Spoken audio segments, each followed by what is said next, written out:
미칠 것 같은 고민 다들 있으시죠? 혼자 고민하지 마세요. 그 고민 우리 모두의 것이니까요. 청춘실현 극복방송 나를 미치게 하는 것들 9회를 시작하겠습니다. 네, 안녕하세요. 촛불전진의 김맹구입니다. 네, 안녕하세요. 상담사 신성미입니다. 네, 심리학자 김태형입니다. 청남의 격주 1회 촬영되고 있습니다. 1분 한국사회 분석이고요. 2분은 여러분들이 메일로 보내주신 사연을 상담해 드립니다. 사연을 많이 보내주십시오. 네, 많이 보내주세요. 네, 지난번에 그 많이 보내달라고 공지한 이유 조금 들어오긴 했어요. 근데 더 많이 보내주십시오. 네. 고민 있으시면은 뭐 주저하지 않고 보내주시고요. 사연 우측 상단 메일 주소로 보내주시면 되고요. 혹은 고정 댓글에다가 주소를 저희가 링크를 적어 놓을게요. 이게 이미지로 있다 보니까 직접 치기가 번거롭다고 하시는 분들이 있더라고요. 그래서 주소를 고정 댓글로 해놓을 테니까 댓글에서 드래그해서 복사 붙여넣기 하시면 되겠습니다. 자, 지난 편에 분단 트라우마 주제로 방송을 했었는데 댓글을 먼저 좀 소개를 드릴게요. 네, 댓글 소개해드릴게요. 네, 김경준님. 이 책을 나중에 알고 사고 싶었는데 절판됐더라고요. 미처 의식하지 못하고 있었던 많은 문제를 배우게 됐습니다. 세 분 항상 감사합니다. 이렇게 보내주셨어요. 이 트라우마 한국사회 책이 절판됐나요? 모르겠는데. 아, 그래요? 제가 제 책을 항상 감시하는 게 아니라서 너무 옛날에 쓰셔가지고 지금. 잘 안 팔리는 건 다 절판됩니다. 시간 지나면. 잘 팔려서 절판이 된 거 아닐까요? 잘 팔리면 절판 안 되죠. 아, 계속 2세, 3세가 찍죠. 들어온 거요? 안 팔리니까 네. 이제 절판되는 거죠. 여러분 다시 2세, 3세. 네. 막 거기 문의하면 되잖아요. 출판사에 막 문의도 넣고 막 이러면. 그러면 이제 사는 건거나. 네. 그러면 이제 출판사에서 다시 찍을 수도 네. 있죠. 아하. 해볼까? 이렇게. 네, 여러분 많이 저기 신청해 주십시오. 좋은 책입니다. 한번 읽어보시면. 네. 레슬리우 님께서 많이 공감되는 내용이었고요. 레드 컴플렉스에 대한 대처 방안도 생각하게 되네요. 이런 내용 너무나 중요함에도 불구하고 듣기 어려웠는데 다뤄주셔서 고맙습니다. 라고 해주셨어요. 네, 저희가 이제 분단 트라우마 찍을 때 또 이게 자기 안에 자기 검열 때문에 어떻게 보실지 걱정했는데 생각보다 많은 분들이 생각지 못했던 내용들이다. 많이 깨달았다. 이런 내용들을 많이 달아주셨어요. 그러게요. 그래서 되게 좋은 방송 너무 감사하다고 평상시에 생각해보지 못했던 일들에 대해서 생각할 수 있었고 우리 한국 사회가 왜 이렇게 됐는지 이해할 수 있겠다 뭐 이런 류의 댓글이 굉장히 많았는데 네, 그 중에 하나만 가져왔습니다. 누나님 오늘도 좋은 방송 감사합니다. 윤석열 당선으로 급 정치에 관심을 가지게 된 2030인데요. 저희는 농담 삼아 좌파 다 됐다면서 같은 정치적 스탠스 있는 친구들한테 좌매들, 좌빨 언니 이렇게 지칭하고 야 우리 좌파니까 오늘 저녁에 좌파게티 먹자 이런 들을 잘 치거든요. 근데 이런 거 좀 지양해야 할까요? 농담 삼아 하는 이야기인데 은연중에 레드 컴플렉스를 심화시키는 건 아닌지 싶어서요. 이렇게 보내셨거든요. 저는 오히려 긍정적인 것 같은데요. 네. 우리 노래도 있었잖아요. 뭐요? 선생님들 노래 아니에요? 무슨 노래? 자전거 타고 이런 거. 아, 그 진짜 그런 노래가 있었어요? 나만 알아? 자전거? 저희 노래 모릅니다. 그러니까 이제 그거를 비하하고 깔보는 식으로 쓰면 문제가 있겠지만 당당하게 좌파면 어때? 그렇지. 뭐 이렇게 얘기하는 거는 상당히 레드 컴플렉스와 맞서 싸우는 맞아요. 분단 트라우마랑 맞서 싸우는 거니까 앞으로 계속 하세요. 좌파게티 먹자. 이렇게 되게 그 젊은 층들은 많이 쓴다고 하더라고요. 제가 기억나는 이제 사례는 없는데 이 용어를 하여튼 희화해가지고 풍자하듯이. 네. 근데 그 풍자가 무섭지 않아서 하는 풍자인 것 같아요. 그러니까 이 좌파에 대한 공포는 많이 줄어든 것 같아요. 그건 그렇죠. 근데 아직 여전히 종북 이거는 안 되는 것 같아요. 근데 지금 이제 좌파겠지, 좌빨 언니 뭐 이런 표현들 되게 많이 약해졌구나 이런 생각이 좀 들었고. 종파게티 이렇게 나오면 되겠네. 종파게티. 종북은 단어를 어디다가 재밌게 쓰는 것도 아직 안 떠오른다. 이런 게 우리 국민들 제일 잘하시는 일인데. 맞아. 좀 만들어주세요. 종북 가지고. 한번 재미나게 언어 유희를 한번 해주십시오. 네, 대해보겠습니다. 네. 한형님, 방송 잘 봤습니다. 사실 이 채널은 김태형 소장님의 심리 분석이 재밌어서 보게 되었는데 주권 방송 전환행동이라는 다소 투쟁스러운 운동권스러운 단어의 뉘앙스 때문에 약간의 선입견을 가지고 있었어요. 주권이라는 뜻은 좋은 뜻인데도 말이죠. 하지만 사상의 자유를 갖는다는 게 얼마나 중요한 일인지 알게 되었습니다. 네. 제가 이 댓글 가져온 거는 주권이나 전환행동 이 투쟁스럽게 느끼는 이유가 뭘까? 주권은 많이 쓰는 말 아닌가요? 매일 투쟁하고 있잖아요, 지금. 아, 우리 국민들이? 아니, 그러니까 여기 주권. 아, 주권 방송이. 이게 단어에 대한 그 편견이 아니고, 우리가 행동에 대한. 그렇죠. 그걸 보겠죠. 근데 이분이 이제 얘기하는 것은 주권이라는 단어의 뉘앙스라고 얘기하셨어요. 다소 투쟁적인, 운동권스러워. 이렇게 생각하게 된 이유가 있을까 싶어서 제가 댓글 가져온 건데. 그러니까 한국 사회에서는 권리를 주장하거나 이제 불의에 저항하거나 하면 빨갱이로 몰리는 사회였지 않습니까? 지난 시간에도 다뤘지만. 네. 그러다 보니까 사람들이 대체로 그런 걸 얘기 안 하는 분위기죠. 뭐 하는 걸 싫어하는 주권 뭐 이런 걸 당당하게 내세우면 헌법에 돼 있는 당연한 얘기지만 그거를 당당하게 이름으로 걸고 나서면 야 쟤네들은 센 애들이야 뭐 싸우는 애들이야 이렇게 이제 이미지를 가질 수 있겠죠. 네, 그럴 수 있겠네요. 네. 지금은 근데 많이들 또 이렇게 국민 주권 시대가 열렸다라든지, 뭐 주권 의식이 높아졌다라든지 이런 표현들 일반적으로 많이 쓰시는 것 같아요. 촛불 이후에 또 그런 네. 성과이지 않을까 싶은데, 왜냐면 이제 박근혜 촛불 이후에는 전 국민이 운동권이 된 상황이었잖아요. 시간 날 때 이제 촛불 나오고 네. 생업에 종사하다가.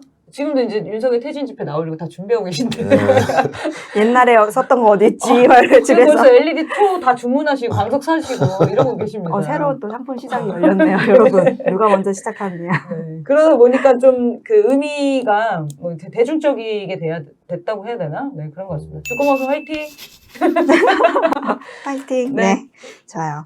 또 새로운 댓글, 둥이님. 자, 김맹구님. 여자예요, 남자예요? 진짜 궁금하다. 이게 댓글에 종종 계속 발견되고 있어요. 네, 여자가 맞고요. 다음에는 제 소개 나올 때 여자 김맹구 이렇게 넣어주세요. 댓글에.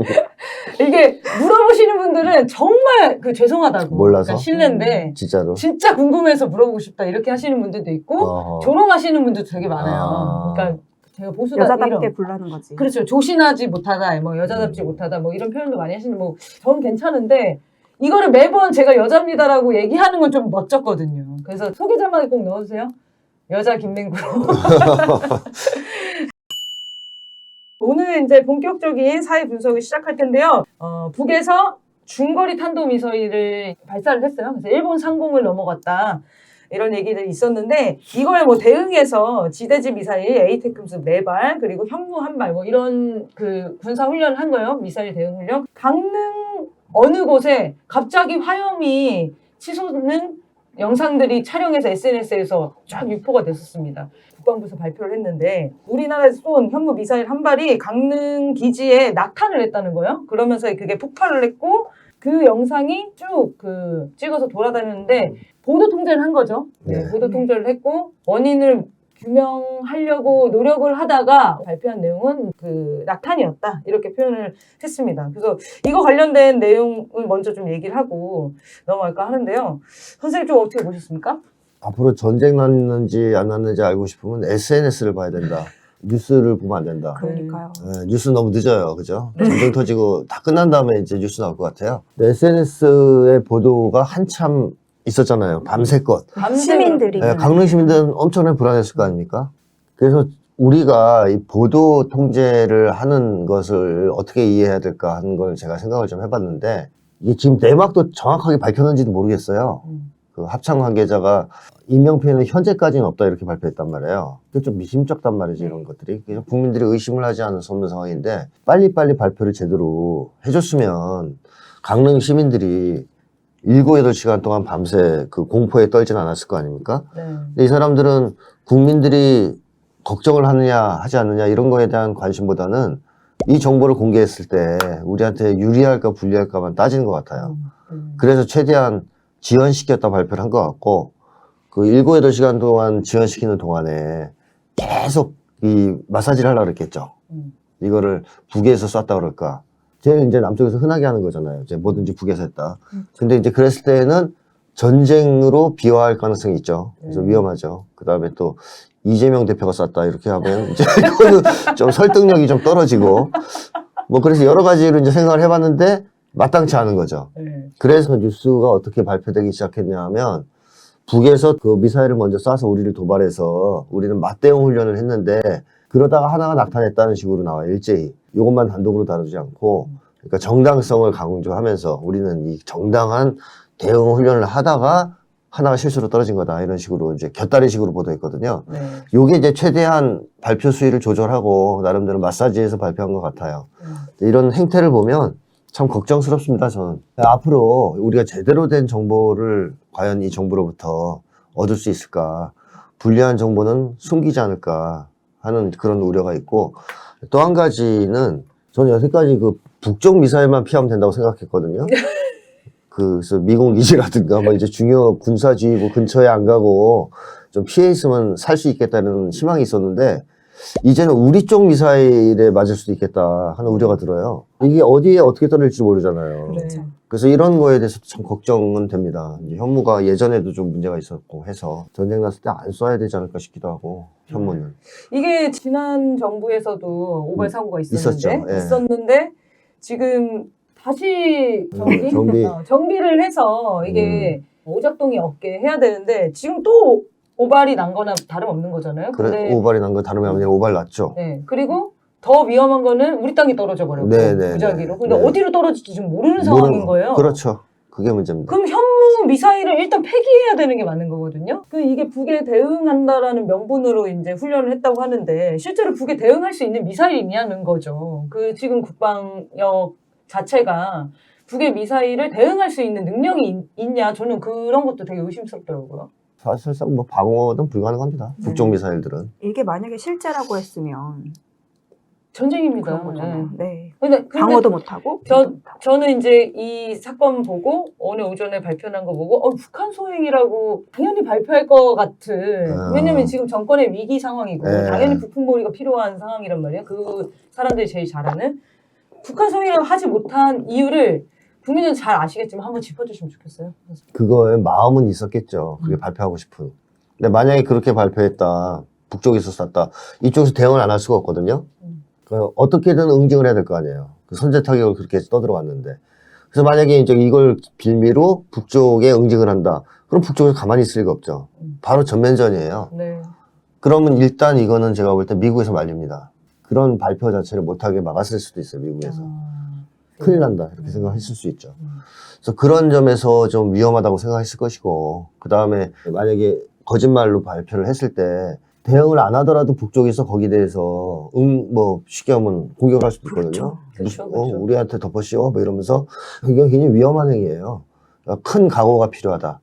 그래서 윤석열 정부가 북을 도발해서 전쟁을 일으킬 가능성이 있긴 있는데 아직까지는 아니라고 보는 거 아니냐, 만약에 그렇다면. 근데 앞으로 만약에 정권의 위기가 점점 심해지면 언제 이런 짓을 할 수도 있겠다는 생각도 들어요. 네. 무슨 이판 사판으로 갈 수도 그렇죠. 있는 거 이제 막 그냥 전쟁으로 하면 어차피 미국은 개입할 네. 거고 북은 다 이제 미국 형님들이 정리해 주실 거고 뭐 이런 생각을 가지고 사건 치지 않겠나. 그래서 미국 쪽에서도 많이 경계하는 것 같기도 하고요, 그 점을. 한반도 이 분단 상태가 우리가 평상시에는 못 느끼는데 정말 한 끗 차이의 어떤 실수, 훈련 중에 일어난 실수, 사고들로 전쟁이 확전될 수 있는 그런 정말 위험한 상황이다. 지금 우리 한반도 정세가 지금 그런 상황인 것 같고, 여기에 이제 윤석열이 하나라도 실수를 하게 되면 큰일 나죠. 국민들이 전쟁에 참여로 들어가는 거예요. 맞습니다. 이거 누가 책임질 겁니까?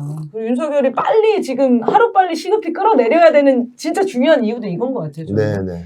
오늘 이 강릉 사고 보면서 그렇게 느껴져요. 미국 입장에서는 전쟁에 말려 들어가기 싫었던 거죠. 네. 연평도 때도 그렇게 말렸다는 얘기가 있잖아요. 비행기를 못 뜨게. 이런 식으로 미국의 입장에서는 북과 전면전을 하는 걸 별로 원치 않습니다. 이제 핵 보유 국가이기 때문에. 그리고 본토 공격 당할 받을 수 가능성. 있기 때문에. 그러니까 당연히 안 하죠. 근데 그런 점에서 보면은 위험한 것은 미국이라기보다는 오히려 지금 현재 상황에서 전쟁의 경우 윤석열 정부가 더 위험하다. 이렇게 이제 볼 수 있는 거고, 미국 입장에서도 윤석열 정부를 어떻게 컨트롤하느냐 하는 것이 지금의 하나의 주요 골칫덩. 고민거리, 네. 고민거리일 수도 있다고 봐요. 네. 상황을 잘 몰라서 멍청해서 실수할 수도 있지만, 네. 윤석열이 말한 게 그 쪽팔린다는 단어. 그러니까 본인 쪽팔리면 본인의 그렇죠. 그걸 살리기 위기. 위해서 이런 결정을 순식간에 할 수도 있는 그렇죠. 사람이라는 게 지금 네네. 보이기 때문에 더 걱정이 되는 것 같아요. 진짜 갑자기 너무 복잡해. 근데 선제 타격을 왜 강릉에다 하는 겁니까?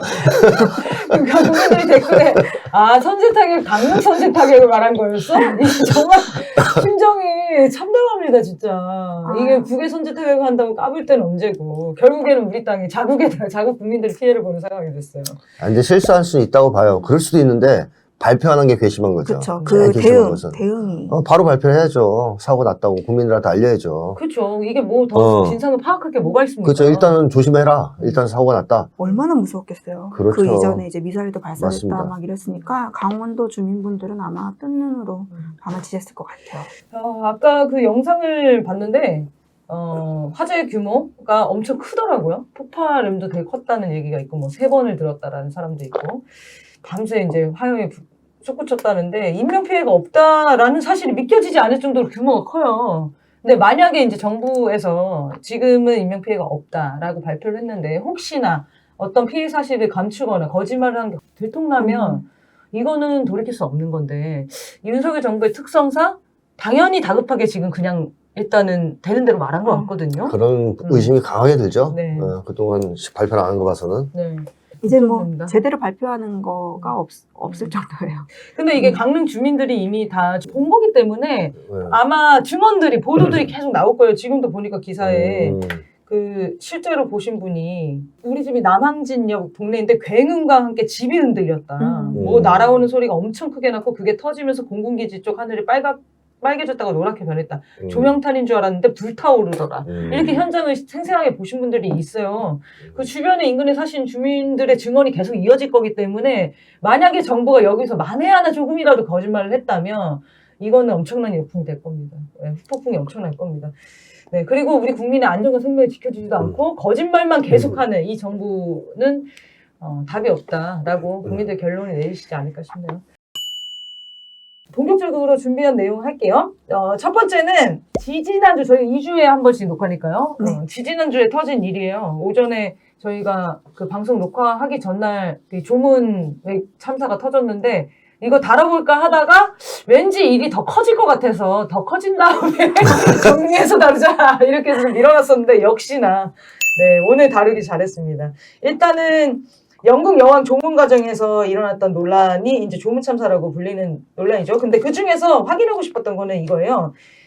천공의 조문 관련 영상이 올라온 뒤에 방문 일정을 급하게 변경을 하고 결국 조문을 취소하고 돌아오죠. 이 천공이 모르는 사람의 조문을 하면 안 좋은 기운을 얻어온다라는 강의 영상을 올렸던 건데요. 그 이후에 지금 조문이 갑작스럽게 취소가 됩니다. 조건상은 충분히 조문을 할 수 있는 상황이었어요. 걸어가니 많이 뭐 교통 통제 이런 얘기 있는데 어쨌든 조문할 수 있는 상황이었는데 윤석열이 판단한 거죠. 안 하겠다고. 조문을 취소한 이후 진짜 천공의 말을 들었다고 생각하시는지. 뭐 그거는 확증할 수는 없죠. 이거 그렇다라고 뭐 증거가 없으니까. 네. 다만 가능성은 있다. 이렇게 이제 봅니다. 그 영향을 강하게 받는 부부라서 가능성은 충분히 있지 않을까 하는 생각은 들어요. 그러니까 윤석열 대통령도 그렇고 김건희 여사도 그렇고 이 사이비 종교에 좀 취약한 그런 심리를 가지고 있다는 건 분명하죠. 윤석열 대통령은 권위주의적 성격자로서 강한 힘 앞에 굉장히 무기력한 모습을 보이고 굴종적이고 숭배하는 모습을 보이는데 그 강한 힘을 판단하는 기준 자체가 굉장히 주관적이에요. 개일 수도 있고 힘센 아니면 옆집 아저씨일 수도 있고 이거 굉장히 주관적인 거예요. 그러니까 이런 권위주의 성격자들이 힘에 대한 판단은 아주 과학적이고 객관적이진 않아요.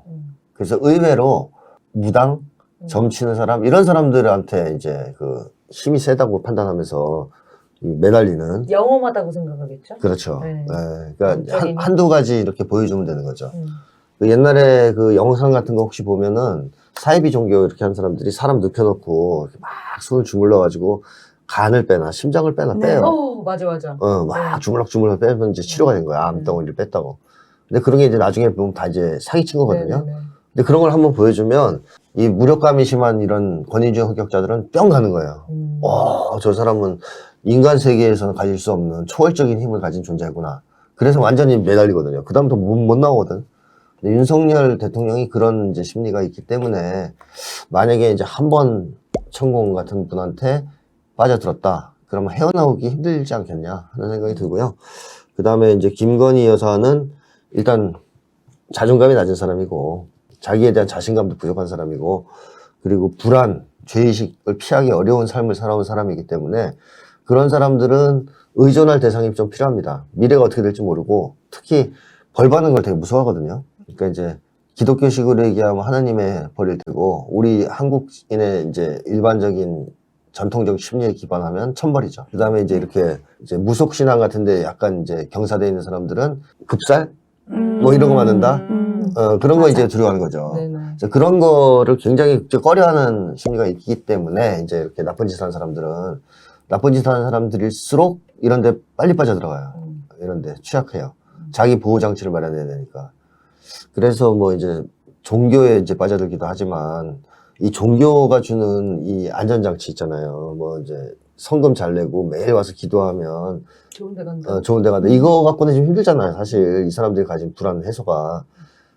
부적 써주는 게 제일 좋거든요. 확실하게 그 자리에서. 너 이거 갖고 다니면은 이번에 무사할 거야. 한 달간. 이거에 이제 굉장히 안심 효과가 크잖아요.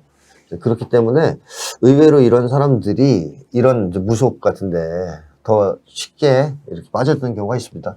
이게 터졌을 때 이 천공 얘기가 나왔단 말이죠. 그래서 이거는 너무 좀 무리한 해석 아닌가? 어떻게 그 영국에 조문하러 간다고 했던 사람이 천공 영상 보고 취소할 수가 있냐? 저는 의심했거든요. 근데 이렇게 이야기했네. 윤석열 김건희는 무속 중독자다. 중독자한테 합리적인 판단, 어떤 그런 걸 기대하면 안 된다는 생각을 계속 다짐합니다.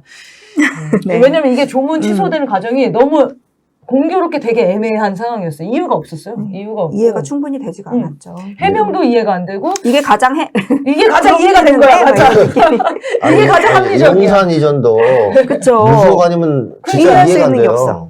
네, 여전히 이제 믿고 싶지 않은, 어떻게 둘 다 이렇게 무속 중독자의 일리가 있냐, 뭐 이런 건데, 앞으로는 그냥 무속 중독자가 하는 일이라고 생각하면은 아주 깔끔할 것 같아요. 더 물어볼 일도 없을 것 같고. 이거 국민들이 보고 충격받은 사건입니다. 이렇게 천공의 강의가, 물론 이 두 사람은 이제 완전 중독자처럼 천공을 맹신하지만, 성공을 왜 맹신한지 모르겠어요. 이런 강의가 영향을 좀 사람들한테 끼칠 수 있다고 보시는지, 실제로 그 채널을 구독하는 사람들도 많잖아요. 맞아요. 보는 사람이 많아요. 네.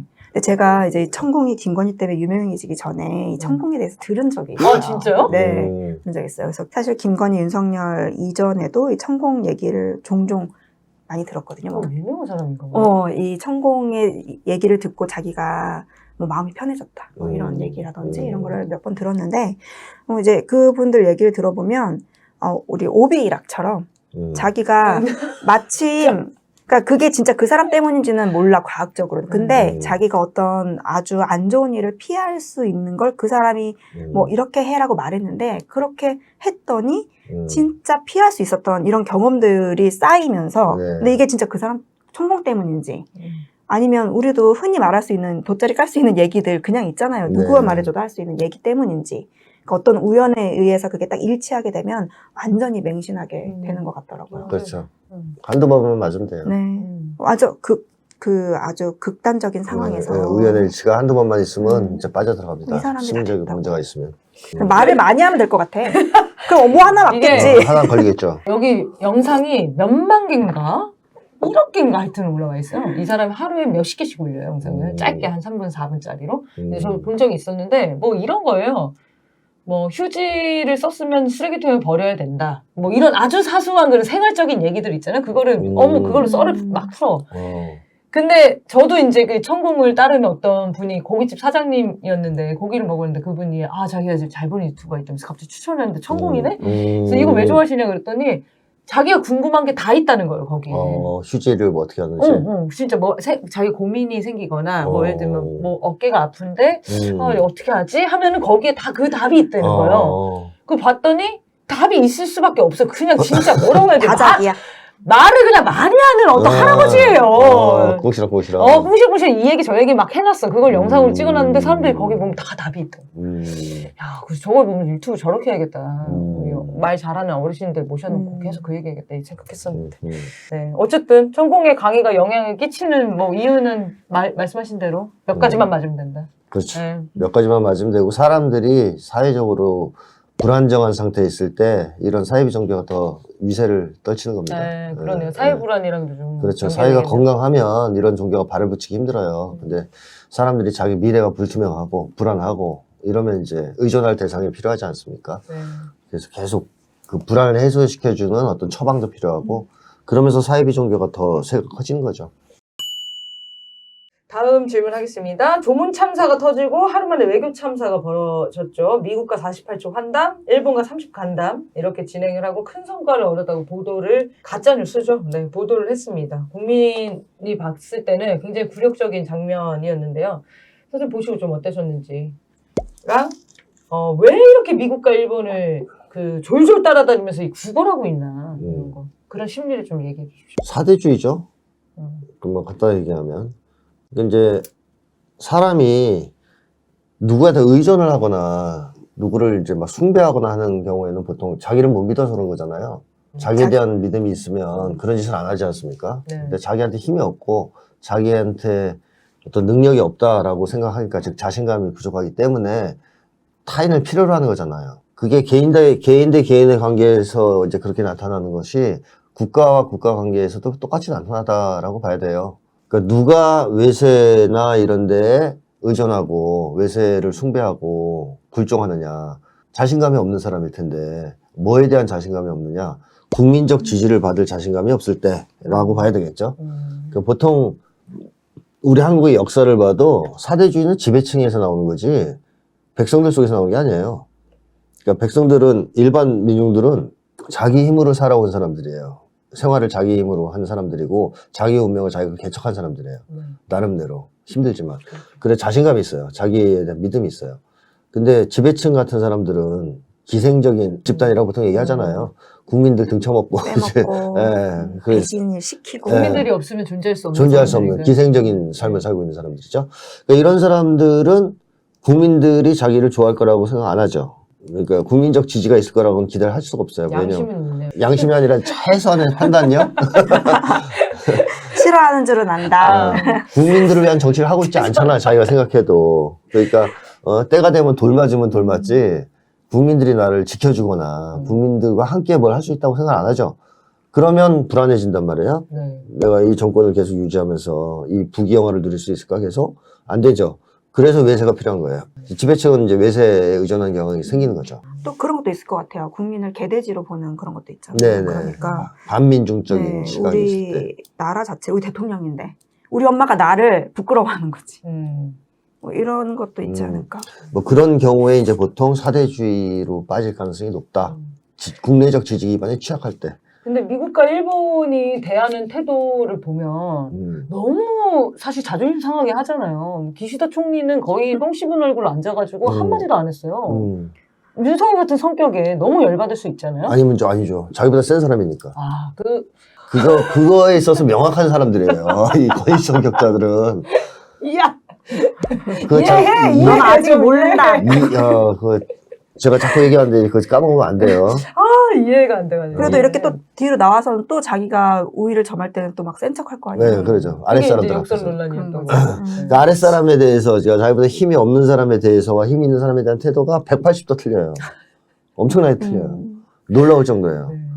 그래서 그 회담 장면은 국민으로서 치욕적인 너무 장면이었어요. 그렇죠. 국민 네. 입장에서는. 바이든이 악수를 하자마자 눈을 돌리고 인사도 제대로 안 해줘요. 그 장면 말고 그 다른 카메라에 잡힌 장면이 회담장에 윤석열이 앉아있는데 정상들이 들어와요. 들어와서 이제 자리를 차지하는데 그 사이에 정상들은 막 인사도 하고 얘기도 하고 난리 그냥 났어. 오랜만에 만났다고. 진짜 윤석열 너무 바보같이 여기 앉아가지고 혼자 보지도 않아.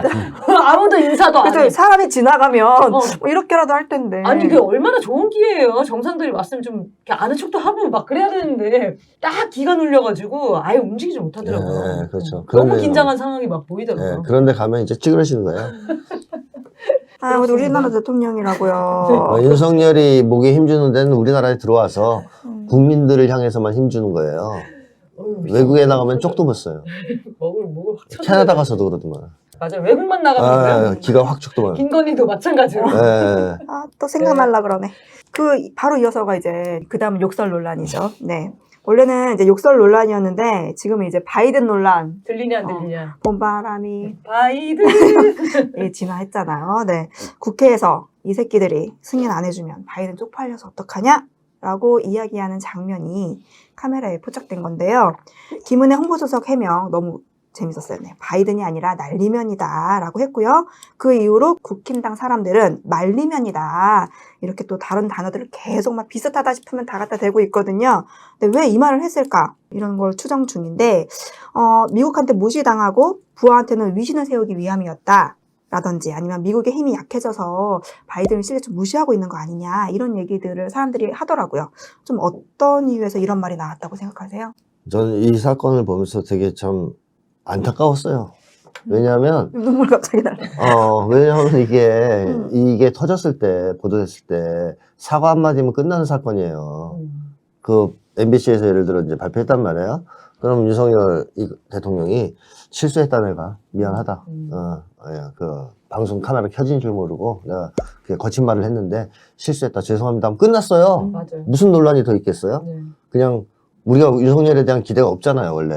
그러니까 이제 그 정도로 이제 충분히 넘어갈 수 있거든요. 네, 카메라 꺼지고 그렇게 할 수 있지. 그래, 그래, 뭐 이제 우리도 몰랐네. 하잖아. 아, 우리 카메라 켜놓고 하잖아. 그래갖고 진짜 참담하긴 하다. 뭐 이런 그렇지. 그 사건 확대될 이유가 없었어요. 전혀. 그렇게 네. 정리했으면. 근데 그거를 사과를 안 하고 시간을 질질 끌었습니다, 그것도. 한참 지나서 마사지 했어요, 또 김은혜가. 마사지 해가지고 날리면이다. 여기서부터 사건이 터진 거예요. 맞아요. 제가 볼 땐. 이 해명 때문에. 거기서 날리면 때문에. 날리면이냐, 바이든이냐. 너무 충격적이었잖아요, 그 날리면이. 네. 그래가지고 거기서부터 막 일파만파, 뭐 이제 국제적 사건으로까지. 외국 사람들도 그때서 이제, 왜 이렇게 너희들 싸우냐고 갖고. 날리면, 뭐, 바이든, 뭐, 이거 가지고 싸우니까 이제 BBC에서 풍자까지 하는 상황이 이르렀는데, 제가 볼 때는 이게 윤석열 정부가 앞으로 계속 이럴 것 같아요. 이번에 그 미사일 그 오발 사고도 지금 이 패턴으로 가는 거잖아요. 그렇죠. 한참 보도 안 네, 하고 보도 안 하고 멤버가 있다가 해놨다가 나중에 진실을 또 얘기하지 않고 유리하게 각색했다가 일파만파 터지는 이 그걸 패턴. 수습하려고 언론 탄압을 하고 막 예, 언론을 탄압하고 이 패턴을 계속 유지하는 것 같은데 이거 참 그런 거 보면 안타깝기 그지 없습니다. 이제 그런 점에서 그리고 바이든을 미국의 힘이 약해져서 무시했다 이런 정도의 판단력이 있는 사람은 아니기 때문에 미국의 힘이 약해졌다고 생각했을 리가 없어요. 그렇죠. 네. 예, 그런 정도의 판단력이 있는 사람은 아니기 때문에 그건 아닐 거고 제가 볼 때는 차라리 첫 번째가 더 타당성이 있다고 봐요. 이제 무시당했는데 거기서 이제 약간이라도 기분 나빴을 수 있죠. 네. 인간적 관계에서. 그러면 이제 기분이 안 나빴더라도 부하들이 그걸 봤으면 쪽팔리잖아요. 자기 쪼개들인데. 그러니까 쪼개들 앞에서 이제 위신 세우려고 했던 네. 말일 가능성이 매우 높죠. 또 하나의 가능성은 원래 말 습관이 그렇다라고도 생각해요. 그렇죠. 윤석열 대통령의 원래 말 습관이 그냥 주변의 사람 다 이 새끼. 새끼잖아요. 예, 이제 이 새끼. 그 다음에 이제 뭐 쪽팔려. 이런 말은 그냥 일상적으로 쓰는 사람. 음. 이기 때문에 그냥 눈앞에 보이니까 이 새끼들인 거죠. 네. 저 멀리 보면 저 새끼들이고 안 보이면 그 새끼들. 뭐 이렇게. 이준석은 눈앞에도 보였다가 멀리도 가니까 이 이 새끼 새끼 저 새끼. 그렇죠. 예, 이렇게 되고. 이게 이제 언어 습관 그냥 무조건 주변 사람들은 다 이제 사람을 새끼로 부르지 않느냐. 어지간하면. 네. 근데 그런 영상도 있었잖아요. 그 넥타이 늦게 줘가지고 수행이 맞아요. 저한테 화내는 새끼야, 거. 미리 줬어야지. 이게 그냥 사람을 이렇게 하대하는 게 네네. 입에 막대하는 밴 사람인 거죠. 네. 거친 거죠. 사실 거친 거예요. 윤석열 그 해명을 이렇게 했거든요. 바이든은 절대 말하지 않았다. 근데 이 새끼는 기억이 안 난다. 이렇게요. 바이든을 이렇게 절대 말하지 않았다라고 계속 얘기하는 이유 뭐라고 생각하십니까? 바이든은 윗사람이잖아요. 내가 계속 얘기하잖아요. 윗사람에 대해서는 불경을 저지르면 안 돼요. 설사 그랬다 하더라도 그게 형님 귀에 들어가면 큰일 나는 거예요. 그렇죠? 그래서 이제 절대 부인이고 이 새끼는 여지를 남겨두는 거죠. 이 새끼는 진짜 기억이 안 난 것 같은데. 아니 그때 진짜 생각해보니까 막 해명할 때 이게 민주당을 향한 거였다. 막 이런 거 네. 진짜 어이없는 거 많았잖아요. 한국 야당. 바이든만 아니면 얘는 지금 뭘 갖다 붙여도 딴 건 괜찮은 거예요. 딴 건. 날리면이 논란도 논란이었는데 야당을 예, 향한 그렇죠. 한 말이 그렇죠. 이게 제일 논란이었네요. 그것도 큰 논란이었죠. 우리 너무 국민들 모욕하는 웃겼죠. 거였네. 네. 그 해명이 황당했던 거죠, 그야말로. 그래서 기자가 그 당황해하는 것도 나오더라고요. 그렇게 해명하니까 정말 이런 거 이렇게 얘기하면 기자들이 벙 쪄서 어떻게 저런 해명을 하지 뭐 이런 거 있잖아요. 어떻게 수습하지? 어떻게 수습하려고. 그냥 막 수습을 하면 안 돼. 이 사람들은 그 수습을 하고 마사지를 할수록 사건을 키워요. 차라리 있는 그대로 말할 때가 가장 작았다. 지금 김은혜 홍보수석 사라지셨어요. 그래요? 없어졌어요, 지금. 어디 갔어요? 그러니까 원래는 모든 지금 대통령 관련된 어. 그 대변을 해야 되는 거잖아요. 날리면 이거 보도 이거 해명 한번 하고 그 다음에 이제 나타나질 않고 있어요. 그렇군요. 그래서 누가 이제 만평에 대나무 숲 안에 김은혜가 소리 지르는 그런 만평을 그리기도 했더라고. 자기도 자괴감이 드는지 안 나오는 거지. 아니면 윤석열 대통령 아니면 날려버렸나? 날려버렸나? 김은혜를 날렸을 수도 있죠. 네. 국힘당 의원들까지도 어이없어 하잖아요, 지금. 네. 입장이 실제로 좀 그렇죠? 갈리는데, 유승민 같은 경우에는 그냥 사과하고 끝내지. 네가 더 쪽팔린다. 이런 글을 올리기도 했단 말이죠. 그러니까 다른 사람들은 진짜 바이든은 진짜 안 들린다는 거예요, 정말. 오죽했으면 바이든으로 들린 사람들 모여라가 나오겠어요. 그러니까는 또 배현진은 어땠어요? 이게 말리문이다. 네. 말리문.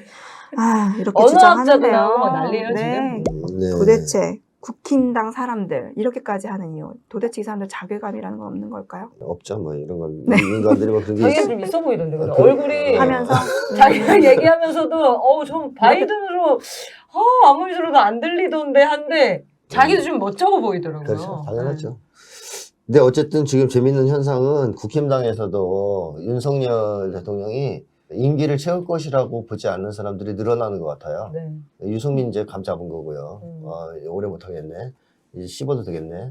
이래서 이제 씹는 사람들이 나오잖아요. 이준석이는 뭐 이미 열받아 있는 상태니까 이제 막 씹은 거고, 주변에서도 이제 서서히 등 돌리는 사람들, 쉽게 하면 윤석열 대통령이 등에 칼 꽂는 이런 사람들이 많이 나오기 시작할 것 같아요. 본격적으로 나오기 이제 있는 처음 거. 예상하셨던 부분이죠. 네, 선생님께서. 맞습니다. 지지율이 지금 올라갈 일이 없고, 그리고 정말 하루하루 좀 조용히 지나가는 날이 없잖아요. 계속 사고 치거든요. 지금 우리가 지난 방송 이후로도 도대체 몇 건이에요. 네. 그러니까요. 오늘은 없을 줄 알았는데 오늘도 오늘도 생기고 또 하나. 사실 어제도 있었잖아요. 또 만화. 네, 만화도 있었고. 하루 맨날 만화. 했어요. 네네. 이게 시사방송 하시는 분들은 지금 굉장히 철이에요. 뉴스거리가 계속 쏟아져 나오니까. 네. 그러니까 윤석열 대통령이 고등학생하고 싸우면 되겠어요? 이게 좀 그림이 좀 아니지 않아요? 자기가 생각해도. 그렇죠. 그러니까 이제 애들이 하는 거는 이제 그냥 놔둬야 되는데 고등학생하고 싸워요 지금 막 가서 붙어. 그러니까 보는 사람 입장에서 진짜 한심하다 그럴까요? 윤석열 대통령의 적수는 고딩이구나. 뭐 이런 이제 상황이 되는 거죠. 원래 고딩도 근데- 역사적으로 고등학생을 건드린 정권은 살아남지 못했습니다. 4.19 혁명 다 고등학생들을 일으켰죠. 그러니까. 광우병 아니 그때도 그러니까 문제였죠. 항쟁의 주역이 고등학생이라는 그렇죠. 것은 당연한 얘기인데요. 그거는 정의감 넘치고 이러니까. 근데 대통령이 고등학생이 한 말 갖고 뭐 하는 경우가 있었냐고요. 지금 스트레스 많이 받은 거죠. 그런 이것저것 거예요? 다 지금 걸려. 지금 그 댓글들 보니까 이런 식으로 얘기하더라고요. 그 고등학생한테 고등학생이 뭘 아냐. 이거 분명히 뒤에 빨간 물 들인 정교조가 있다. 이런 식으로 몰고 가서 고등학생들을 영혼을 없애요. 그 고등학생 또 화나게 만드네. 그럼요. 고등학생 건드리면 안 된다. 얘들은 그러니까 키우면 안 돼요. 그냥 무조건 가만히 있어야 되는데 네. 그러니까요. 자꾸 뭔가 수습하려고 그러고 어떻게 이제 억제하려고 그러고 이러다가 사건을 자꾸 만드는 것 같아요. 좀 있으면 봐 이제 초등학생들도 친다고. 그렇죠. 전 국민을 대상으로 지금 싸움을 걸고 있어. 진짜. 사과하면서 끝날 문제 왜 계속 이렇게 거짓말을 하는지. 일단 이 정권 자체 문제를 제외하고 윤석열 대통령의 심리적 특징을 중심으로 얘기한다면 방어적인 심리가 있기 때문에 계속 거짓말을 하는 거죠. 사과를 못 해요. 방어적 심리가 있는 사람들은 세상을 경계하거든요. 그러니까 이제 우리가 이제 비판이 들어오면 보통 사람들은 맞냐 틀리냐에 따라서 맞으면 인정하고 사과하고 그러잖아요. 이 사람들은 모든 게 공격이에요. 자기를 죽이려고 하는. 그런 식으로 받아들이기 때문에 거의 조건반사적으로 인정을 안 합니다. 그래서 사과도 안 하려고 그러고. 이게 이제 처음에 무조건 부인하는 태도로 나타나는 거고요. 이제 밀려서 이제 어쩔 수 없이 하는 경우는 있어도 그냥 탁 보고선 시원시원하게 반성 사과하는 장면은 거의 볼 수가 없다는 것이고, 그다음에 윤석열 대통령이 또 가짜 모범생 아니에요? 처벌 공포가 엄청 심한 사람이라는 얘기죠. 근데 잘못했다는 걸 인정하는 것은 고못으로 맞는 걸 의미할 수도 있어요. 가짜 모범생한테는. 그러니까 무의식 차원에서는 이거 인정하면 맞는다, 또 혼난다. 그럼 인정 못하죠. 네. 그래서 가짜 모범생일수록 부인을 많이 하죠. 안 했다, 내가 안 했어요. 뭐 이제 뻔히 지가 이제 했는데 보이는데도 저 안 했어요. 일단 왜 맞으면 안 되니까 처벌을 피해야 되니까. 더 큰 처벌에 대한 공포는 없나요? 그거는 생각이 안 나요. 아, 그때는 습관적으로 안 내는구나. 그 심리적으로. 순간 처벌을 모면하려고만 하지. 그게 어떤 식으로 여파를 가져와서 뒤에 어떻게 될 것까지 생각을 못 해요. 엄청 성숙한 거죠. 그걸 생각할 수 있으면. 그걸 생각할 수 있으면 성숙한 건데, 그러네요. 예. 네. 순간적으로 그 순간 처벌받는다라고 생각하면 무서워서 못하는 게 이제 특징이란 말이에요. 그 다음에 이제 윤석열 대통령은 또 승부욕도 엄청 강하다고 제가 계속 얘기했죠. 승부욕이 강하기 때문에 모든 걸 싸움으로 본단 말이에요. 승패의 관점에서. 만약에 내가 사과를 했다 그러면 그건 뭐예요? 졌다. 졌다는 걸 의미하죠. 받아들일 수 없죠. 이겨야 돼. 있어, 진짜 문제가. 애 고등학생이 이기려고 그러잖아, 지금. 고등학생이 나한테 전쟁을 걸었어? 싸움을 걸었어? 내가 이길 거야, 고등학생. 이렇게 되는 거야. 우리 어린이 서결이.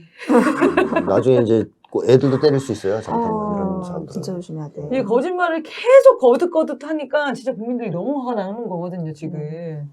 그래서 뭐 영화 짤드 같은 것도 많이 돌아다녀요. 뭐 베테랑인가요? 아, 그런 데 보면. 네네네. 그 사과만 하면 끝나. 근데 사과만 하는 걸 너 왜 이렇게까지 하냐고. 근데 그 영화의 그 대사가 정말 이해가 되잖아요. 재벌들이 하는 꼴을 보면. 네네. 윤석열이 딱 그 꼴이에요. 그냥 사과하고 인정하면 될 거를 굳이 이걸 끝까지. 오죽하면 솔루션까지 알려주냐고요, 이제. 그러니까 이렇게 하면 된다. 야, 이제 그만. 이제 보는 사람도 딱하다. 제가 볼 때 이제 탄핵당하고 퇴진해도 이건 자기 한 적 없다고 또 묻을 것 같아요. 참나.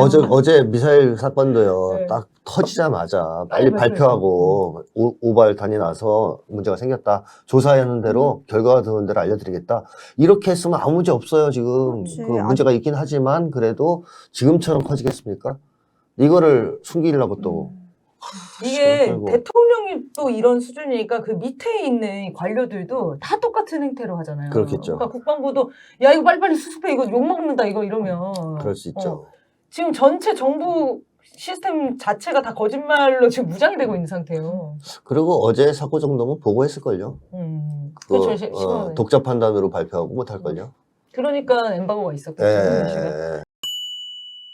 참, 하루하루 진짜 논란들이 이어지고 있는데 이 새끼 발언 이후로 국민들이 진짜 이건 정말 아니다. 이제 밖에 나가서까지 이렇게 다니냐. 충격에 빠졌단 말이에요. 그러고 나서 이제 지지난주 촛불 집회 분위기가 바뀌었다고 하더라고요. 그래서 많은 국민들이 참여하셨고 어떤 윤석열 탄핵의 계기가 뭐가 될까 막 이렇게 다들 기다리고 있었는데 이 새끼 발언이 확 촉발시켜서 이게 뭐야? 이게 뭐야? 이걸로 막 이렇게 열받아서 모두가 나오실 줄 몰랐어요. 그러니까 국민들이 정말 더 열받게 된 이런 분노한 네. 이유는 뭐였을까요? 임계점을 넘어선 거죠. 그동안. 많이 참았다. 많이 참았죠. 참았는데 이제 임계점을 넘기는 중이고 제가 예전에 그 얘기 했을 거예요. 윤석열 대통령이 되고 나면 자기를 끌어내려 달라는 신호를 계속 보낼 것이다. 네. 그러니까 뒤집어서 얘기하면 국민들을 계속 화나게 만들 거라는 거죠. 그 특기가 있잖아요. 그래서 계속 지금 국민들을 화나게 만들고 있지 않습니까? 누가 이기나 해보자는 식으로. 국민들이 더 이상 참을 수 없는 지경에 이르르고 있는 거죠. 여기에 이제 앞으로 그럼 안 할 거냐? 더 할 거란 말이에요. 네. 계속 더 한 거를. 그러면 당연히 이제 탄핵으로 가지 않겠습니까? 임계점에 도달했다는 게 느껴지는 게 저희 어머니 아버지가 엄청 보수적이세요. 그러니까 보수의 지향과 가치가 있는 게 아니고 그냥 무관심한 보수예요. 그래서 윤석열을 안 좋게 생각하지 않았는데 오늘 제가 연락했는데 아버지한테 이거 윤석열 퇴진 집회한다 뭐 이런 얘기했더니 아 드디어 너와 나의 생각이 하나가 되었구나. 이렇게 통합을 시켰네. 이럴 때 지금 저희 가족은 대통합이 됐고 저희 언니도 야 이거 촛불 한번 들러 나가야겠다 이런 얘기를 하고 엄마는 이제 미국에 계시니까 이렇게 표현해요. 윤김 쪽팔려서 윤김을 이렇게 또 줄여서 또 이렇게 김건희도 항상 포함이더라고요. 윤김 쪽팔려서 미국에서 이제 한국인이라고 하면 너무 부끄러우니까 일본인이라고 그냥 얘기하자고 하고 있다는 거예요. 그러니까 그 교민들, 동포들은 더 부끄러운 상황이라는 거죠. 외신 보도들이 너무 많이 나와서. 그래서 이게 딱 임계점을 넘었다라는 느낌을 받은 게 지지난주부터 촛불 집회 참가하시는 인원이 배가 되고 있어요.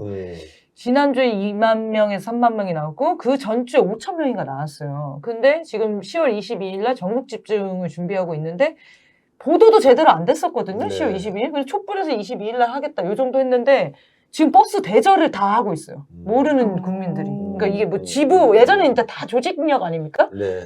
촛불행동 이제 전국 조직력이 막 이렇게 강한 데가 아닌데 연락이 다 와요. 자 버스 두 대 다 대절했고 표 끊었고 뭐 휴가 냈다. 계속 속보처럼 전해와요. 이렇게 불이 붙을 줄은 저도 생각 못했는데 촛불이라는 게 원래 이렇게 단계별로 이렇게 가는 건 아니잖아요. 그렇죠. 어느 순간 딱 터지죠. 이렇게 예, 그런 느낌이 든 것 같아요. 다음 논란된 사건 있었는데요. 윤석열의 어린이집 방문. 이거 보고 또 어머니들이 목 많이 잡으셨어요. 엄마 아빠 진짜 열받으셨죠 네. 지금? 어린이집 방문 전에 국무회의에서 저출산에 대한 대책과 양육 환경 개선, 부모 지원 등에 대한 발언을 또 했어요. 그러고 난 후에 방문한 거거든요. 그런데 가서 이런 말 했어요. 0살에서 2살 영유 아들은 집에만 있는 줄 알았다. 네. 아직 누워있는 줄 알았나? 그런데 또 이런 말도 해. 아, 그래요? 아, 그렇구나. 6개월이면, 그래, 걸어는 다니니까. 그러면 뭐, 걔네들은 뭐 하고 있어요, 그래서. 아우, 정말. 몇 집 가서 물어보세요. 어린이집 가서 물어보지 말고. 또 아이하고 대화 중에, 이제 이게 진짜 박근혜 생각이 났었는데, 1,000원에 이제 물건, 아나바다 운동을 하는 거였거든요. 애들이 이제 물건 달라고 1,000원에 사겠다고 하니까, 2,000원인데 1,000원 깎았던가? 애가? 네, 2,000원짜리. 그랬더니 윤석열 대통령이 1,000원 내줘? 이거를? 그러면서 아. 너무 어이없다는 듯이 애한테! 너무하네. 애한테 1,000원 1,000만 원이거든요. 가장 큰 돈이죠. 그렇죠. 최선을 다하는 돈이죠. 그렇죠. 이렇게 말한 거예요. 옛날에 박근혜가 어린이집에서 이거 사가려고 하니까 이거 엄마가 좋아하실까? 이렇게 너무 조그매서 이러면서 애 네. 꿈을 산산조각 낸 적이 있었는데 맞아요. 아주 비슷했어요. 이 장면 어떻게 좀 보셨어요? 이건 동심을 짓밟은 거고요, 박근혜는. 네. 그렇죠? 엄마가 좋아하시겠냐? 이러면서 애 중심이 아니라 쉽게 얘기하면 아이의 그 엄마를 위한 마음을 짓밟은 거잖아요. 그쵸. 그죠? 그러니까 이제 이것도 나쁜데 이건 더 황당한 거예요. 애랑 싸운 거예요, 지금. 제가 아까 그랬잖아요. 윤석열은 말만 하면 싸운다. 모든 사람과 싸운다. 그래서 아까 고등학생들하고 싸웠는데 네. 드디어 보니까 이제 어린이하고 싸우네요. 그러니까 1,000원? 2,000원이야, 이 자식아! 뭐 이러면서 이제. 1,000원에 줘 이거를? 너 계속 그러면 한 대 맞을 줄 알아. 그래서 윤석열다워요. 네. 이제 모든 사람과 싸움을 하는 이런 이제 개싸움을 하는 토리하고도 싸우겠죠, 집에서는. 맞아. 아니 토리는 좋아할 수 있다고 했잖아요. 원래 이런 분들이 협소한 사람들. 아니, 토리하고 먹을 거 갖고 싸울 수 있죠. 이거 물고 토리가 안 넣으면 이 시기 내 거야 이러면서 막 때리고 막. 그럴 수도 있겠다. 이익 앞에서 뭐. 자, 근데 이제 윤석열이 이제 대통령 되기 전까지는 좀 조심한 게 있었어요. 가짜 모범생처럼 긴장하고 신경 쓰고 주변을 하면서 좀 조심조심한 게 있었잖아요. 그러면서 이 잘 안 드러났단 말이에요, 속에 있는 게. 근데 이제 윤석열이 대통령이 되고 나서 탁 풀렸어요. 모든 구속이 다 풀리면서 굉장히 과감해지고 솔직해졌어. 그래서 기자들하고도 아침마다 간담회도 하고 그랬잖아요, 막. 그러다 보니까 머리에 든 것도 없고 또 설사 들어있는 게 있다 하더라도 이제 이상하잖아요, 들어있는 게. 이렇게 자꾸 밖으로 나오니까 말을 하고 행동을 할 때마다 이게 이제 문제가 되는 거예요. 모든 게 예, 문제다. 아무것도 나오지 말아야 되는데. 밖으로 꺼내지 않으면 속이 비어있다는 걸 사람들이 모를 텐데 꺼내니까 비어있다 또는 들어있는 게 진짜 황당한 게 들어있다 이런 것들이 자꾸 좀 탄로나는 중이잖아요. 그게 이런 데서 계속 드러나는 거죠. 그냥 가만히 있으면 돼요. 어린이집 가서 아무 말도 안 하고 그냥. 맞아요. 네. 그 시키는 대로 네. 돌아다니는데 꼭 말을 해. 영유 아들은 집에만 있는 줄 알았다. 아니 친구도 없어요? 자기가 아이는 없어도 친구도 없냐고요. 아니, 1살짜리 걔도 밖에 나다니잖아. 저는 이 표현이 되게 인상적이었어요. 6개월이면 걸어다니기는 하니까 걔네들은 뭐 하나요? 이렇게. 6개월 애들이 앉아서 막 뭐해. 그러니까 뭐라고 표현하지? 그러니까 아이들은 뭐 하나요? 그런 아이들은 뭐 하나요? 보통 이렇게 표현하는데 걔네들은 뭐 하나요? 그 새끼들이랑 안 한 게 얼마나 다행입니까, 그러네요. 있어. 그래도 카메라가 그렇구나. 보고 있으니까 걔네들이랑 나온 거지. 그렇다. 또 오프 더 레코드였으면 그 새끼들은 뭐 하나 그랬을걸요. 그럴 수 맞아. 있겠네요. 네. 이게 약간 순화된 표현이었구나. 네, 언어 습관이에요. 이제 좋게 얘기한 거예요. 네, 바야흐로 풍자의 시대가 열렸습니다. 그래서 아나바다 사행시가 막 유행이죠. 나 해주세요. 나는 다시 들어도 바이든으로 들린다. 라든지 네, 이렇게 너무 웃겼어. 사행시도 막 네. 하고 막 여러 가지 패러디를 만화로 금상 받은 친구가 윤석열차 이런 것도 나오고 바이든 대통령 이제 조 날리면 대통령 뭐 이렇게 부르는 저는 이거 보면서 이게 궁금했습니다. 우리 민족이 왜 이렇게 풍자에 강한가? 이게 외국에는 사실 이런 정도의 문화는 없잖아요. 네. 이게 우리 민족이 풍자에 강하다기보다는 우리 민족이 권리 의식이 강하다라고 보면 틀림없습니다. 그러니까 한국 사람들이 이제 그 저항의 전통이 있죠. 세계 최고라고 저는 생각해요. 그 저항의 봉기. 네. 그러니까 우리 조상님들의 취미생활은 농민봉기였다 이렇게 이제 얘기할 수 있는데요. 그렇죠. 자주 농번기 하셨어요. 언제냐? 농번기 언제냐? 그렇죠. 전 세계에서 이제 다 농사 지었니? 그럼 죽창 들고 나와 뭐 이런 이제 분위기. 취미처럼 하는. 실제로 저는 옛날에 그 제주도의 봉기를 그린 소설을 본 적이 있어요. 네. 현기영 선생의 변방에 우지는 새. 그거 보신 분들이 있을 것 같은데 거기선 주기적으로 봉기를 해요. 이제 사람들이 모여서 좌장급들이 모여서 얘기를 해. 이번에 온 그 사또 뭐 이런 놈들이 또 보니까 또 이상한 놈이 돼. 한번 또 해야 되겠지. 뭐 거의 그런 분위기예요. 그럼 이제 사발통문을 쭉 쓰는데 이제 대장을 한 명 써요. 그 사람 죽는 거야. 봉기를 하고 나면 한 명은 죽어. 그 대신 사또는 쫓겨나든가 일순간 좀 좋아져. 유화책을 써요. 그러니까 그걸 알고 이번에는 내가 그러면 매니에 써서 죽겠다 이런 생각하고는 딱 쓴 다음에 들고 일어나. 그러고 다음에 조금 이제 잘 지내고 또 이상한 놈이 와서 또 한 번 일어나고 그러니까 이제 주기적으로 그걸 계속 하는 게 나와요. 그 소설을 보면 농봉기. 네. 농봉기. 그러네. 근데 역사적으로 보면 우리 민족은 외국하고 좀 다른 점이 외국은 내전이 많습니다. 유럽은 빼고 이제 아시아만 보더라도 일본은 그러니까 민족 국가, 그러니까 통일 국가를 형성한 게 얼마 안 돼요. 메이지 유신 거치면서 최근에 와서 했어요. 그 전까지 맨날 지네끼리 싸웠어요. 지네끼리. 그러니까 얘들은 일단 계급 투쟁이니 뭐니 이거 전에 옆 동네하고 싸우는 거예요. 계속. 토호 세력들끼리. 토호 세끼리, 영주끼리. 세계사. 그러니까 내전이 엄청나게 많았고 중국도 그래요. 엄청나게 내전이 많습니다. 근데 우리는 고려, 신라는 삼국 통일이라고 보기 좀 어려우니까 이제 빼고 고려라는 시대를 보더라도 그 이후부터는 내전이 없어요. 역사를 보시더라도. 그 전에 뭐 경상도와 평안도의 전쟁 이런 게 있었습니까? 전혀 없어요. 중앙 집권화된 국가. 그러니까 지방 분권도 아니에요. 중앙 집권화된 국가를 이루고 산 독특한 역사를 가지고 있어요. 그러니까 이제 한국 사람들에게 관심사는 외적하고 내부에서의 지배자, 착취자, 소위 양반 귀족과 싸우는 거예요. 이 두 가지. 그러니까 이제 백성들은 사이가 좋아. 서로 막 경상도, 전라도 싸우고 이런 건 없었으니까 똘똘 뭉쳐서 계속 주기적으로 지배자와 싸운 거죠. 그러다가 외세가 오면 잠깐 지배자하고 싸운 걸 멈추고 힘을 합쳐서 외세랑 싸워. 물리치고 이게 이런 식의 그 식량 자주의식, 권리의식이 세계적으로 제일 높은 민족이라고 보시면 틀림이 없죠. 그게 오늘날 민주화가 됐다 소위 이후에 이제 한국 사회에서 근대화 이후에 또 계속 나타나는 거거든요. 특히 한국 전쟁 이후에도 뭐 몇 번입니까 벌써 정권을 무너뜨린 게 4.19 혁명, 뭐 5.18 광주, 그다음에 뭐 촛불항쟁, 6.25항쟁, 그다음에 박근혜 탄핵. 외국 보면요, 그 50년대, 60년대 이후에 정권 무너뜨린 역사를 가진 나라들이 몇 개나 있어요. 그렇죠. 없어요. 그렇죠. 프랑스가 그렇게 지네가 데모 잘한다고 잘난 척하지만 옛날 얘기죠. 옛날 얘기죠. 프랑스 대혁명 때 그 잠깐 한 거고 우리는 매일 했고 근대에 들어와서는 6.8혁명 정도 얘기하는 건데 6.8혁명은 정권 못 바꿨어요. 우리처럼. 우리는 이승만 끌어내렸잖아요. 근데 그런 식으로 하고도 지치지 않고 계속 하잖아 지금. 네. 또 하려고 또 하잖아요. 이게 하루아침에 되는 건 아닙니다.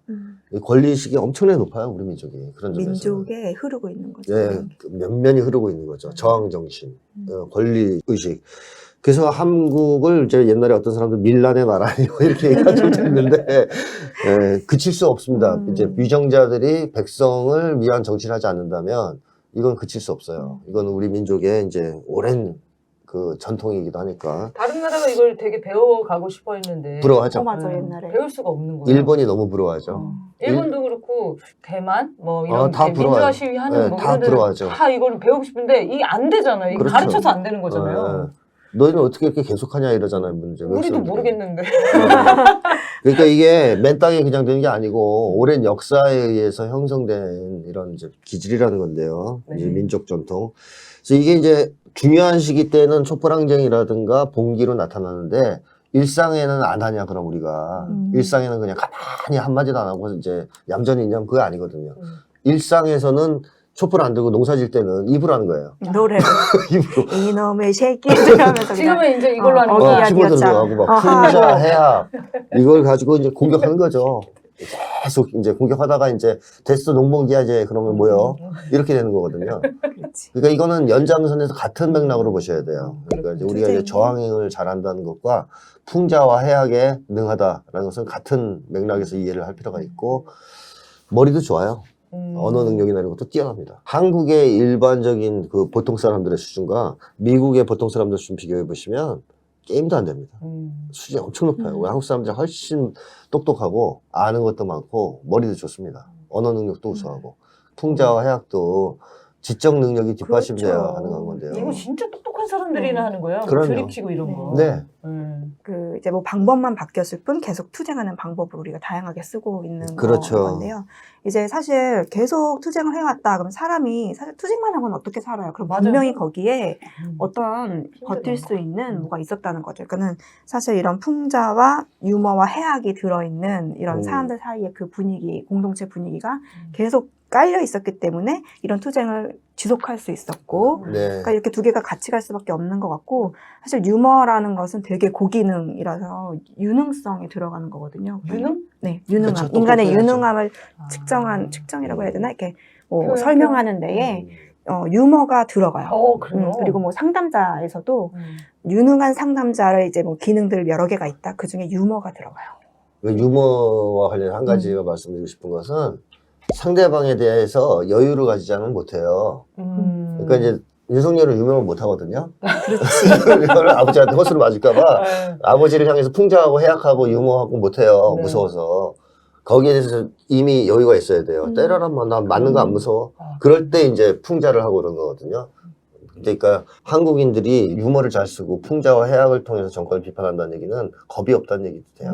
그만큼 맞아. 주눅들지 않았다. 권력에. 용감하다. 네, 이렇게도 맞아요. 이제 볼 수 있어요. 사람이 쫄면 이런 생각 할 수가 없거든요. 그렇죠. 유머 안 나가죠. 근데 이런 막 저는. 창조적인 생각이 난다는 것은 이미 이렇게 품이 딱 크고 자신 있다 이거죠. 그렇죠. 그 우리나라 우리나라 노래 중에 양키들은 모른다라는 노래 그쵸, 있잖아요. 그 노래 한번 들어보십시오. 불러주셔야 되는 거 아니에요? 근데 그러면 안 됐지 내가 불러주면. 저는 이렇게 풍자해악하는 우리 민족을 보면서 뭘 느끼냐면 낙관성을 느껴요. 낙관성. 네. 맞아요. 너무 긍정적이에요. 그러니까 화가 났잖아요. 아까 말씀하셨는데 화가 나면 너무 힘든데 마음이 막 힘들고 비관하고 사실은 윤석열 이거 얼굴 보면 무력해야 정상이에요. 야, 우리나라 어떡하냐 이게 아니고 윤석열차, 조바이 조날리면 막 이거를 풍자해악을 하면서 긍정적인 마음으로 전환이 된다고 해야 되나? 우리가 좀 더 할 수 있다? 저런 권력을 끌어낼 수 있는 힘으로 된다고 해야 되나? 이게 뭔가 논리적으로 계산적으로 되는 게 아니고 정말 DNA로 이렇게 박혀있나 이런 생각밖에 안 들어요. 물론 이제 거거든요. 선거 진 직후에는 굉장히 이제 힘들었었죠. 분위기가 확 가라앉았었죠. 그때 이제 풍자 해악하면 이제 욕먹는 분위기, 이제 주제 파악을 해라, 뭐 이런 식으로. 근데 어느새 상황이 반전되기 시작하면서 조금씩 이제 기세가 올라가는 거 아니에요? 네. 지금 분위기 탄 거죠. 네. 딱 이거 보면 국민들이 이제 확실하게 믿음, 자신감을 되찾은 것 같아요. 맞습니다. 충분히 끌어낼 수 있다. 네. 낙관이 넘쳐나고 있습니다. 그런데 아직도 이제 퇴진은 이르다라고 생각하는 분들이 있어요. 그래서 저는 뭐 마음은 이해가 됩니다. 근데 그 내용이 뭐냐면 무능하고 무지한 것이 탄핵 사유가 될 수 있냐. 법적으로 위반 사항은 아니잖아요. 그러니까 법에 설명돼 있지는 않으니까. 박근혜 같은 경우는 그때 그 횡령과 그 부정 비리로 이제 그 탄핵이 됐었던 건데 지금 보면 그게 없다. 그리고 얼마 전 여론조사에서 부정평가 이유를 3가지를 들었는데 첫 번째가 무능무지해서라는 거예요. 근데 무능하고 바보다 이게 어떻게 탄핵 사유로 할 수 있냐. 그래서 퇴진은 아직 이르다. 좀 지켜보고 뭐 규탄 정도? 특히 이제 진보 진영, 그 기존의 진보 단체들이 좀 이런 판단을 하는 것 같아요. 퇴진보다는 좀 불을 붙이는 시간이 필요하지 않냐. 근데 지금 국민들은 너무 열받아가지고 막 뛰쳐나오는 상황인데 이렇게 생각하시는 분들 어떻게 좀 선택할 수 있을지. 무능무지만으로 탄핵할 수는 없는데 제가 생각할 때도 법으로 정하지 않았죠. 이건 이런 경우가 있을 거라는 예상을 할 수가 없으니까. 법을 뛰어넘는 뭐 새로운 대안이 필요할 것 같아요, 지금. 그렇죠. 법에서 이렇게 무능과 무지한 인간이 대통령이 될 거라는 걸 예상해서 만들지 않았단 말이에요, 법을. 근데 이번에 이제 역사적으로 처음으로 이렇게 독특한 사람이 대통령이 된 건데, 문제는 윤석열 정부가 반국민적, 반민중적 정치를 한다는 거잖아요. 거기에서 무능과 무지가 결합되니까 문제예요. 그러니까 만약에 정말 이 사람이 국민을 위한 정치를 하려고 뭐 애를 쓴다, 마음은 굴뚝 같고 뭐 이런데 무중무지해서 잘 못하고 있다 그러면 좀 이제 답답하지만 이해는 되잖아요. 용서해 줄 수 있잖아요. 그래 그 국민을 위한 정치를 하니까 우리가 애쓰니까 좀 참아줄게. 근데 국민을 깔아 뭉개는, 쉽게 말하면 반국민적 정치를 한단 말이에요. 그 상태에서 무능무지까지 겹치면 이건 재앙이에요. 이건 엄청난 거죠. 그래서 단순하게 우리가 무능무지해서 끌어내리자는 얘기를 하는 게 아니고, 윤석열 대통령이 반국민적, 반민중적 정치를 한다. 이미 벌써 여러 가지로 드러났어요. 세금 걷는 데서부터 막 맞아요. 여러 가지 나오고 있잖아요. 자기가 했던 공약 뒤집죠. 국민을 향해서 계속 거짓말하죠. 잘못해놓고 사과 안 하죠. 그럼 하나만 지금 문제가 걸린 게 아니라는 거죠. 복합적인 문제가 걸린 거죠. 그래서 윤석열 대통령을 더 놔두는 것은 나라를 망치는 길이기 때문에 빨리 이렇게 정리를 해주는 것이 좋고, 윤석열 본인에게도 그게 살 길이다. 더 만약에 악화된 상태에서 물러나면 더 처참하지 않을까요? 본인도. 천공 스님이 지금 한 역할 하셔야 될 것 같은데. 이때인데. 이때 물러나야 된다. 더 하면 너가 급사를 맞을 것이다. 이 얘기를 하셔야 될 때가 왔는데요. 근데 천공이 만약에 그것까지 예언한다면 정말 저희 뛰어난 예언자로 시켜서 추앙받을 수 있죠. 할 수 있습니다. 지금이에요, 지금. 하셔야 되고. 저는 윤석열이 탄핵당할 수밖에 없는 이유는 국민의 생명을 위협하기 때문에 그런 것 그렇습니다. 같아요. 네. 법 위반이잖아요. 뭐 어렵게 생각하세요? 방법은 다 법을 다 위반하고 있는 거나 상관없어요. 근데 한 가지가 아니라서 지금 혼돈을 하시는 것 같아요. 뭔가 딱 뭐 태블릿 PC건 같은 뭐가 하나 필요하다 계속 그 얘기를 하시거든요. 지금 그 윤석열을 왜 싫어요? 이렇게 물어보면, 그러니까 왜 마음에 안 들어요? 왜 부정평가하세요? 이렇게 물어보면 인간 자체가 싫은 상황이에요, 정말. 왜냐하면 너무 많은 것들을 잘못하고 있어서 어떤 거를 하나 뽑지를 못하시거든요. 이게 진짜 총체를 남기는 거잖아요. 상식적으로 외교 참사를 지금 계속 하고 있다는 것은 뭐냐면 국가를 망국의 길로 지금 이끌고 있는 거거든요. 이거야말로 대통령으로서 절대로 하면 안 되는 행위 아닙니까? 그렇죠. 전쟁 위기를 높이고 오히려 그다음에 경제를 파국으로 이끌고 뭐 이런 행위를 계속하고 있잖아요. 대미 추종 외교에 이제 매달면서 이것 자체가 탄핵 사유예요. 제가 볼 때는 이런 외교를 한다는 자체가. 사실 박근혜 탄핵 사유였던 횡령이나 비리보다 더 큰 더 심각하죠. 사유죠. 네. 더 심각하죠 이거는. 하루빨리 지금 끌어내려야 되는 상황인 것 같아요. 조금이라도 늦어지면 아까 초반에 얘기한 것처럼 전쟁이 날 수도 있고, 그 청와대도 사실 걱정이거든요. 지금 용산으로 이전하면서 온갖 데 지금 공사를 시작하고 있는데 이거 빨리 안 멈추면 1조 원이 들어갈 판이에요. 네, 이거 막으려면은 당장 청와대부터 다시 복구하는 사업으로 들어가야 되는데 다 쓰기 전에 빨리 해야겠다 진짜. 네. 저희가 이명박 당한 게 있잖아요. 어저께 제가 밥을 얻어 먹었는데 그 6,000원 올랐어요. 6,000원. 밥값이. 야. 밥값이 6,000원을 올랐다고요? 6,000원이 뛰었어요. 뭔가 진짜. 아, 원래 가격에서? 네. 그래서 내가 충격받았어요. 나는 당연히 그거 먹을 거라고 생각하고 내가 좋아하는 거니까. 가서 딱 그걸 불렀더니 6,000원이 오른 거예요, 그 사이에. 그래서 더 오를 것 같은데 지금 물가 충격이니 이런 경제 문제도 심각하거든요. 네, 진짜 심각해요. 보도를 안 해서 그렇죠. 네. 제가. 근데 그런 상황에서 윤석열은 계속 지금 우크라이나를 지원하고 러시아에 반대하는 행동을 취하면서 경제를 악화시키고 있지 않습니까? 그 미국과의 관계에서도 계속 경제적 침탈을 그대로 용인하고 있고 이런 거 자체가 매국행위 아니에요? 맞아요. 네. 이거 그대로 놔두면 큰일 나죠. 이거 반역자입니다. 반역자. 이거 아주 심각하고. 네, 오늘 윤석열과 관련된 내용을 좀 다뤄봤습니다. 이번 주 토요일, 매주 토요일이죠. 매주 토요일 5시 청계광장에서 촛불 집회가 있으니까요. 윤석열 퇴진을 바라시는 우리 국민 많이 참여해주시고 한 다음 달 안에는 100만 명 이상이 모일 것 같다라는 생각이 들어요. 겨울 안에 빨리 끝장내고 편안한 겨울 보내실 수 있게 준비했으면 좋겠습니다. 버스 예약 며칠 날 해야 된다고요? 아, 버스 예약은 22일 전국 22일. 집중 행사는 그쪽으로 오시면 되겠습니다. 네. 서울이랑 지역도 지금 매주 촛불을 준비하고 있긴 있어요. 그래서 자세한 공지는 카카오톡 촛불행동 검색하시면 카카오톡에 촛불행동 검색하시면 채널이 뜹니다. 구독해 주시면 공지사항을 그쪽으로 알려드리도록 하겠습니다. 네, 그럼 마무리하겠습니다. 우리 사회에 궁금한 것이 있으면 메일로 문의를 해주시면 함께 분석해 보겠습니다. 메일 주소는 우측상단 chungnami0000gmail.com입니다. 오늘 사회분석 이렇게 마치겠습니다. 감사합니다. 감사합니다.